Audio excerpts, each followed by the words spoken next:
Itago niyo na lang ako sa pangalang Joel. At ito ang maiksing kwento ng aking buhay at naging karanasan na hindi ko malilimutan. Masasabi kong sinubok ako ng panahon ng mga oras na iyon. Dala ko'y isang lalaking pamilyado at dapat paglabanan ang anumang makakasira sa pagsasama namin ng aking asawa. Pero nangyari ang hindi ko inaasahan. 39 years old na ako noon at si Mrs. naman ay 35. Nagtatrabaho ako sa Makati habang si Mrs. ay inaasikaso ang ipinatayo naming negosyo. Sa edad naming iyon ay wala pa kaming anak dahil hindi pa siguro oras na kahit anong gawin namin ay hindi pa talaga nabibiyayaan. 10:00 ng umaga. Gumagaya kami ni Mrs. upang sunduin ang pamangkin niya na si Alexa. Ilang taon na rin pala mula nung huli ko siyang makita. At ngayong 19 na ang edad niya, kaya bigla akong na-curious kung ano na nga bang itsura niya ngayon. Matapos kaming mag-ayos ni Mrs., ay mabilis na kaming nagtungo sa airport. Sa aming paghihintay ay hindi ko maiwasang hindi matulala. 7 taon lang ang lumipas, ngunit malaki na agad ang pinagbago ni Alexa. Hindi ko akalain na ganito na siya ngayon. Dalagang-dalaga na pala siya. Nung huling makita ko lang siya, ay nakikipaghabulan pa sa mga bata sa labas ng bahay namin at naglalaro pa noon ng kung ano-ano. Kung hindi nga siya tinuro sa akin ng asawa ko, hindi ko siya makikilala. "Hoy, natulala ka na dyan." Siniko ako ng aking misis. "Ha? Oo nga. Nagulat lang ako sa laki ng pinagbago nitong si Alexa." Ang sabi ko nang makalapit na siya sa amin. Dito naman, hindi na ho ba ko yung dating Alexa na mahilig maglaro noon? Tawa ng dalaga na lalong gumanda ng ngumiti.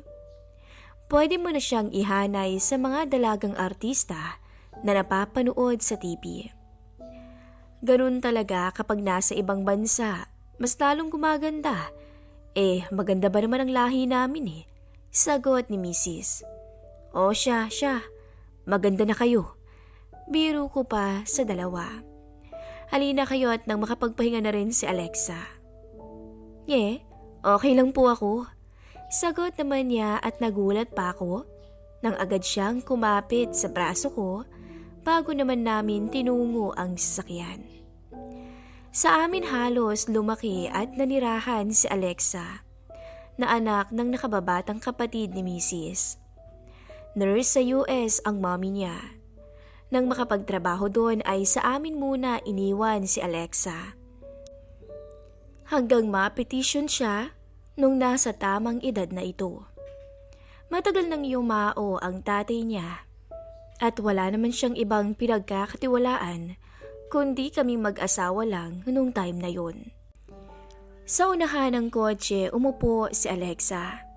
Kaya habang tinatahak namin ang EDSA ay hindi ko maiwasan ang sarili ko na hindi mapasulyap sa dalaga.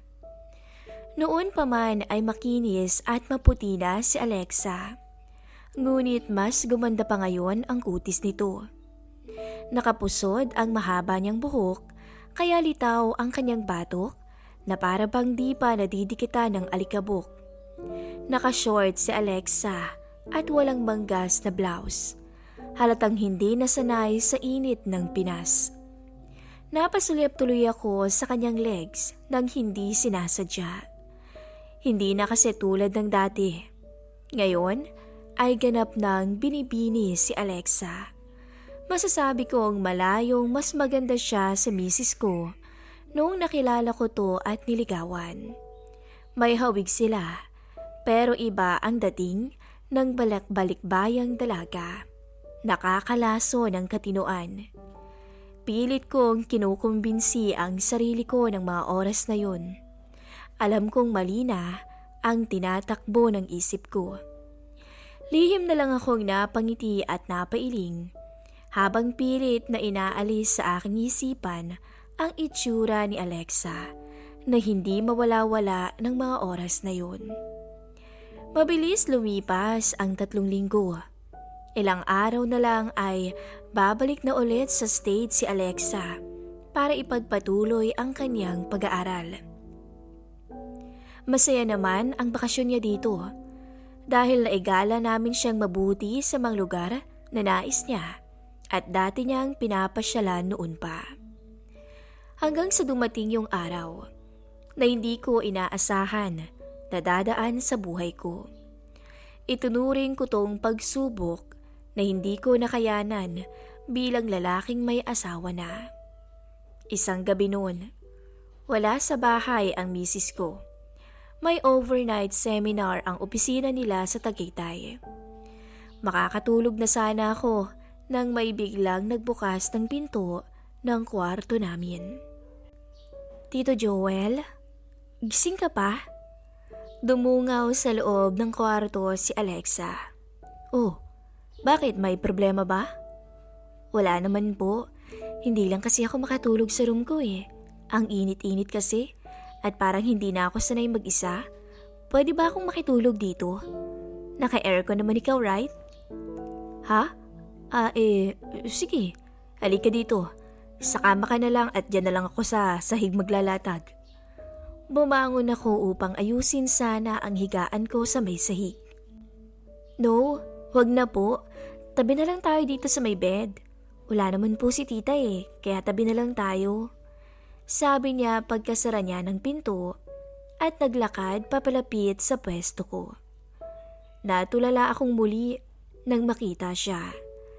Nakasandong puti siya na manipis at short na loose ngunit maiksi. Kahit maliit na liwanag lang mula sa lampshade ang nakabukas na ilaw, ay aninag ko pa rin siya dahil na rin sa malaporsilanin niyang kutis. Habang papalapit siya, ay unti-unting lumalakas ang kabog sa puso ko. Mahal ko ang misis ko pero kapag ganito kaganda ang lalapit, ay kaya ko kayang paglabanan? Alam kong ito ang pinakamahirap na pagdadaanan ng mga lalaking pamilyado na tulad ko.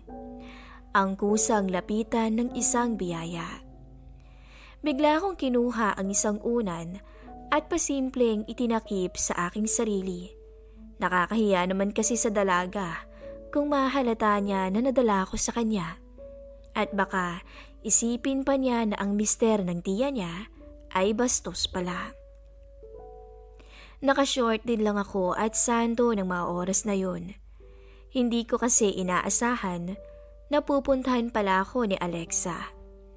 Nilakasan pa ng dalaga ang aircon. Pagkatapos ay nilundag agad ang kama at saka nagkumot at humarap muna siya sa akin. Alam nyo, namiss kita. Malambing na sabi niya. Ikaw po ba? Namiss mo ba ako? Oo naman. Naiilang at nahihiya akong sagot sa kanya. Sige, good night po ah. Sweet dreams. At hinalikan niya ako sa pisngi, tsaka tumalikod para matulog. Dahil sa pagod na rin siguro ay nakatulog din ako kaagad. Napanaginipan ko pa na pinapanood ko raw si Alexa habang naliligo ito sa ulan. Nang dahil sa ulan, humapit sa kanya ang kanyang suot na nagbigay lalo ng kagandahan sa kanyang korte. Maya-maya, nalimpungatan na lang ako at sa tansya ko'y nagising ako ng mga madaling araw na. Nagulat ako dahil nakayapos na pala ang isang braso ko sa dalaga na nakatagilid pa rin at nakatalikod sa akin. Biglang bumilis ang tibok ng puso ko, kasabay ng paglaho ng aking katinuan. Hindi ko alam ang gagawin ko ng mga oras na yun. Hindi ako makapag-isip ng maayos. Ngunit mabuti na lang at natauhan na lang ako bigla at nakonsensya. Pamangkin to ng misis ko. Halos magulang na rin ang turing niya sa amin. Pagkatapos ay ganito ang iniisip ko. Maingat kong inilis o inalis ang pagkakayakap ko sa kanya para hindi siya magising. Ngunit bigla siyang kumilos. Hinawakan niya ako sa pulso at parang pinigilan ako sa paglayo. Maya-maya ay dumikit pa siya sa akin, kaya't lalo akong nawala sa sarili. At sa puntong yun, tuluyan na akong natalo ng kahinaan ko bilang lalaki. Nawala ako sa sarili. Kusang inilapit ko ang mukha ko sa may batok niya. Hinalikan ko siya sa batok. Hindi siya nagalit kahit alam kong nagising ko siya ng mga oras na yun. Hanggang sa tuluyang bigkasin ni Alexa ang pangalan ko ng pabulong at may lambing. Doon ko na pagtanto ang hindi pagtutol ng dalaga sa akin. Bigla siyang humarap. Ngumiti muna siya at biglang nagsalita. Isipin niyo na lang, remembrance ko sa iyo to bago ko umuwi ng Amerika bukas. Malambing na tono niya. Nagkatitigan kaming dalawa ng mga sandaling yun at muli siyang ngumiti. Aalis na po ako bukas, kaya gusto ko rin sana na may mamiss ka sa akin bago ko umalis. At ginusto ko po to, kaya wala kayong dapat pagsisihan pagkatapos. Bigla niya akong sinuyo sa labi na kinagulat ko. Ang pagtitimpi na kanina ko pa ginagawa ay bigla nang naglaho. Tuluyang dumapo na rin ang mga halik at aplos ko sa dalaga na para bang tinuring ko siyang bagong nobya. Hindi ko maiwasan na hindi pagmasdan ang kagandahan niya. Hanggang sa tuluyang pumagitan ako sa mga binti niya para sa isang hindi malilimutang sandali. Halos mapayakap ng mahigpit sa akin si Alexa ng mga sandaling yun. At baka sa mukha nito ang alapaap na hiniling niya mula sa akin. Halos 1 oras din kaming nagtampisaw sa kasalanan. Hanggang sa pagbagsak akong o pabagsak akong napahiga sa kama at parehas kaming hiningal at pagod. Napatingin ako kay Alexa nang bigla itong nagsalita. Thank you po ah. Nakangiting sabi nito nang humarap sa akin tsaka yumakap muli sa akin. Halos 1 oras din kaming nagtampisaw sa kasalanan ni Alexa. Hanggang sa pabagsak akong napahiga sa may kama at parehas kaming hingal at pagod. Napatingin pa ako kay Alexa nang bigla tong magsalita. Thank you po ah. Nakangiting sabi nito nang humarap sa akin tsaka yumakap muli sa akin. Sa puntong yun, alam naming dalawa na malabo nang may mamagitan pa sa amin ulit dahil bukas na ang flight niya. Isa pa, alam kong lahat ng sobra ay masama. Pasensya ka na rin Alexa, hindi dapat nangyari to. It's okay po, ginusto ko rin naman eh. Tsaka sabi ko nga, remembrance na lang natin to sa isa't isa. Matagal-tagal na naman kasi akong hindi makakauwi dito, kaya mamimiss talaga kita.